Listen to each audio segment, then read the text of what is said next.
করে আলেম হাফেজ মুহাদ্দিস মুফাসসিরদের রক্ত জড়িয়ে বাংলার জমিনকে রক্তাক্ত করেছে। সেই কুখ্যাত স্বৈর শাসক পালিয়ে চলে গেছে তার বাবুর দেশে।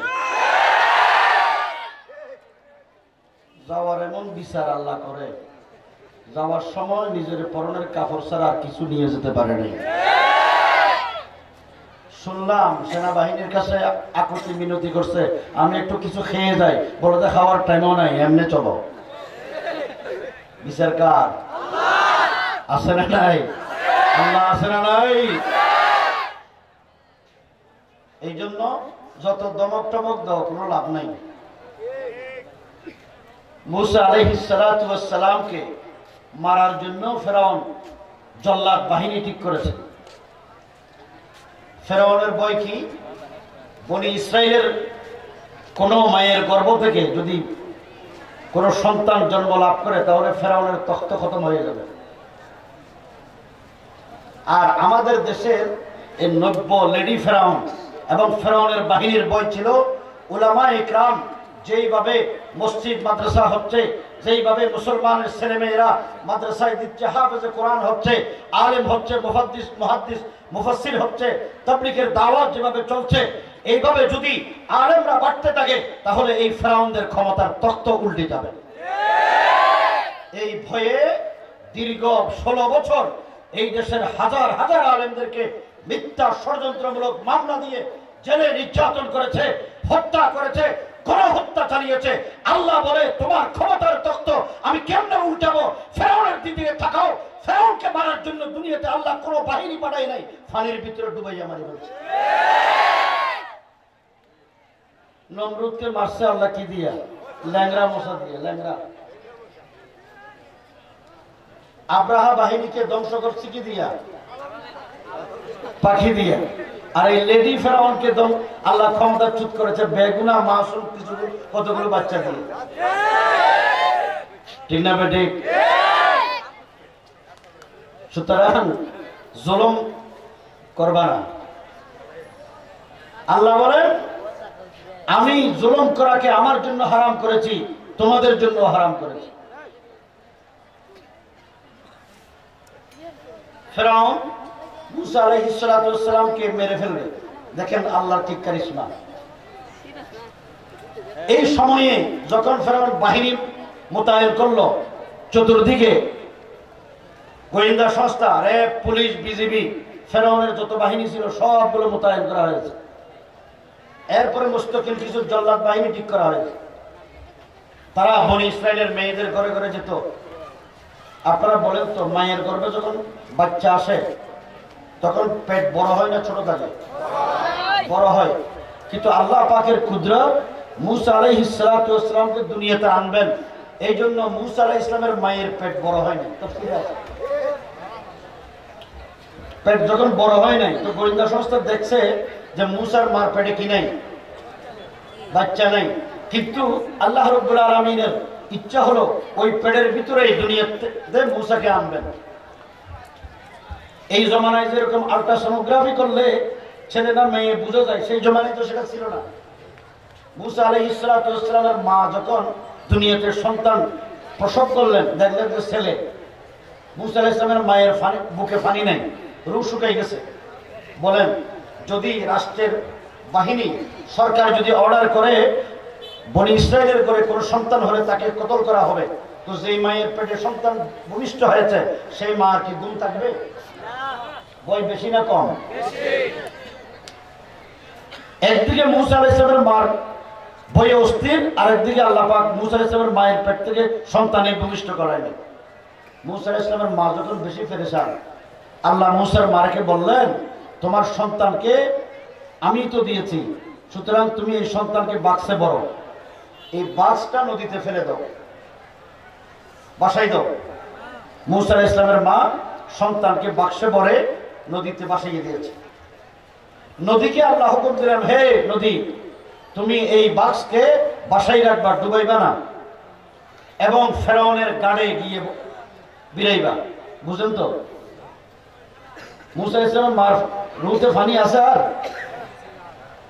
কারণ সন্তান যার ভয়ে এই সন্তানকে পানিতে বাসাই দিলাম, সেই পানি বক্সটাকে ফেরাউনের ঘরের ঘাড়ে গিয়ে বিরাই দিছে।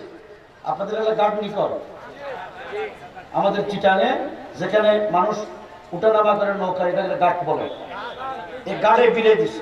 জল্লাদ বাহিনী পাইছে, পাওয়ার পরে ওখানে মুসা আলাইহিস সালামের ফেরাউনের ঘরের কাজের বেডিরেও পাইছে, দেখছে। দেখার পরে তাড়াতাড়ি খবর দিছে ফেরাউনের বিবি আসিয়াকে। আসিয়া দৌড়ে এসে দেখে এই বক্সের ভিতরে একটা ফুটফুটে সুন্দর এমন চেহারা, যে চেহারা দেখলে মায়া লাগে, আদর লাগে। মুসা আলাইহিস সালাম তো আল্লাহর নবী হবে, বলেন না? মুসা আলাইহিস সালাম কি হবে? আল্লাহর নবী হবে। তো নবীর চেহারা কি আমার আপনার মতো হবে না সুন্দর হবে? এমন সুন্দর বিবি আসিয়া দেখার সাথে সাথে তার মহব্বত সৃষ্টি হয়ে গেছে। সুবহানাল্লাহ। তো জোর কইছেন যে মানুষের লোকে জালেমের ভয় তো এখন নাই, তো জোর আরো শুরু করে সুবহানাল্লাহ বলেন। সুবহানাল্লাহ বলছেন যে আল্লাহ খুব খুশি হয়েছে, বলেন না? আল্লাহ কি হয়েছে? খুশি। কেমনে? হাদিস শরীফে আছে, আহাব্বুল কালামে ইলাল্লাহি আরবাউন, আল্লাহর কাছে চারটি শব্দ বেশি প্রিয়, যে শব্দগুলো বললে আল্লাহ খুশি হয়। বলেন, সবাই বলেন।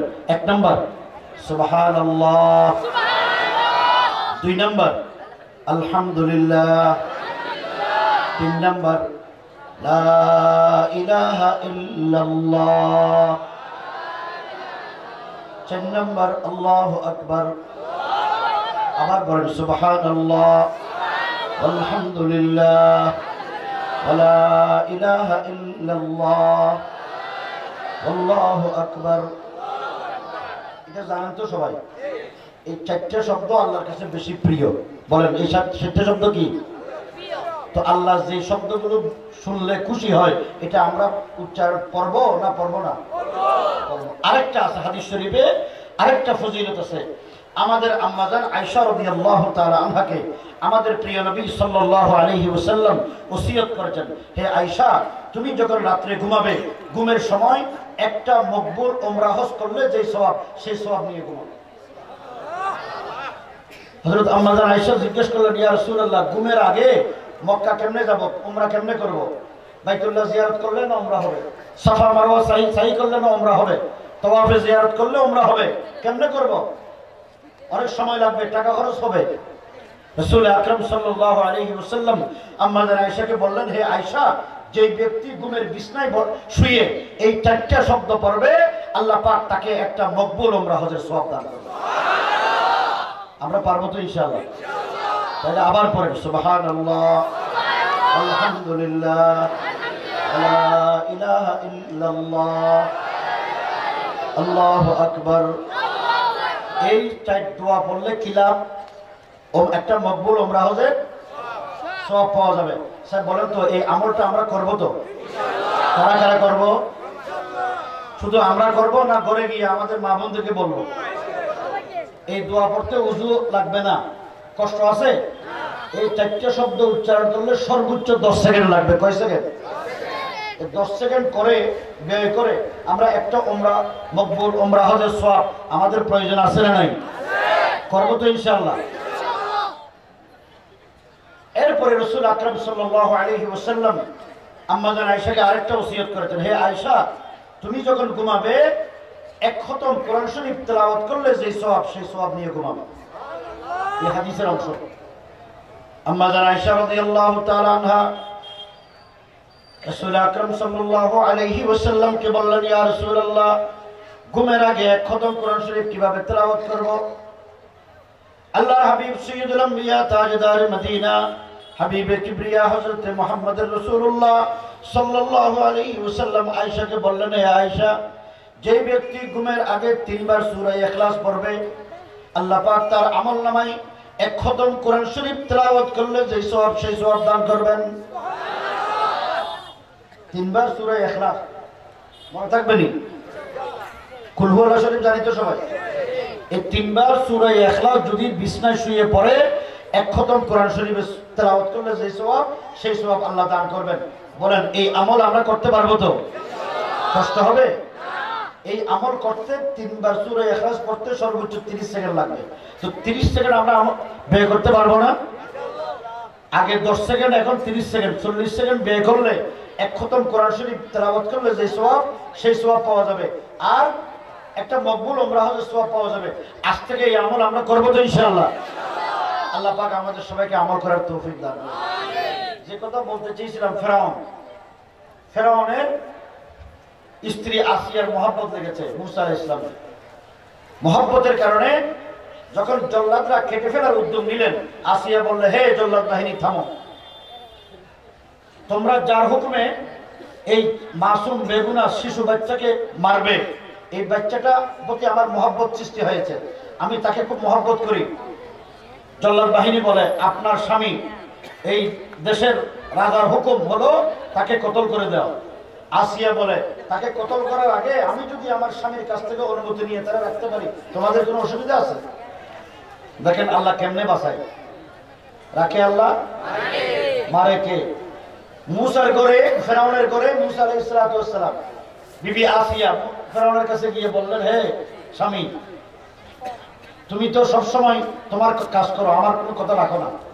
একটা সংসার যদি সুখী হতে হয় তাহলে স্বামী স্ত্রী দুইজনকে কিছু না কিছু স্যাক্রিফাইস করা লাগে।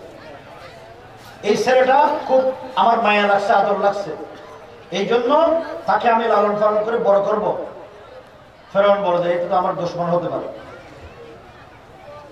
তো তোমার দুশমন হলে এই ছেলেটা লালন পালন করে তোমার এখানে করব, তুমি যখন তাকে আদর যত্ন করবে কোনোদিন তোমার দুশমন হবে না। ফেরাউন বলে যে তুমি যখন বলছো আমার মহব্বত না রাখলেও, আমার দুশমন হলেও, তোমার খাতিরে আমি এই ছেলেকে তোমাকে লালন পালন করার অনুমতি দিলাম।